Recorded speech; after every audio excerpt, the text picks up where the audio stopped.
Yeah. J Mario. Black Habits Made. Chilo.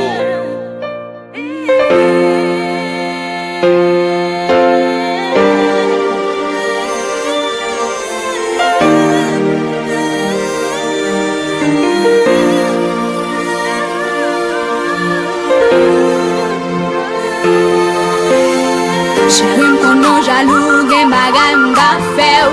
Mwen evite tout sa m'konnen ka brize kè ou. M'ba met lop moun sou tronon, malgré sa m'pa kompronon. Si m'sou ap chanje, pase se ki te klapton. Chérie m'konon jalou, gen bagay m'ka fè ou. Mwen evite tout sa m'konnen ka brize kè ou. M'ba met lop moun sou tronon, malgré sa m'pa kompronon. Si m'sou ap chanje, pase se ki te klapton. Toujours à péquetem, chaque l'on parle à pionnier pour m'fou, en yek paretem. Depuis les routes fin ou là, pour ou, l'idée pétem, yo wem gon boule pique chez l'aine, c'est tout nèg wik des pièges. Pas gon nèg kap gon belle femme récent nan mel pour pas jaloux. Pas gen moun kap vive même à 1% pour pas jaloux. Chérie, c'est pas fuck moi non, si ou aime ta comme ça, ou c'est celle femme qui fait m'consécrer la vie, m'pas quitter au pour ça. Chérie m'konon jalou, gen bagay m'ka fè ou.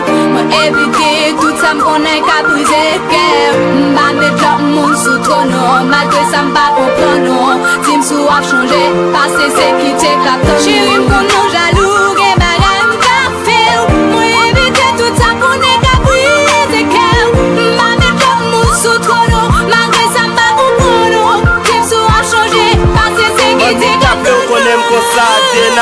Si m'te capable m'tap quitter parce qu'elle fait m'passer ma ti. Moi remè ou, et m'jalou m'pa ka contrôler émotion m'la pli mouillé. Nan veyo fait m'a mouillé à propression. Pour s'en représenter nan vim, c'est nan ou moi ouais avenir. Moi pas capable jaloux parce que différent de toute l'autre fille.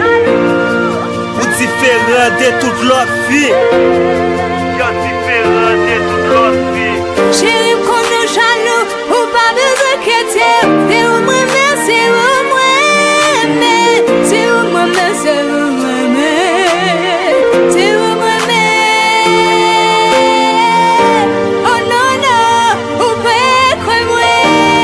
C'est où moi-même. Oh non, ou me croire moi. Chérie m'konon jaloux, gen bagay m'ka fè ou. Mwen evite tout sa m'konnen ka brize kè ou. M'ba met lop moun sou tronon, malgré sa m'pa kompronon.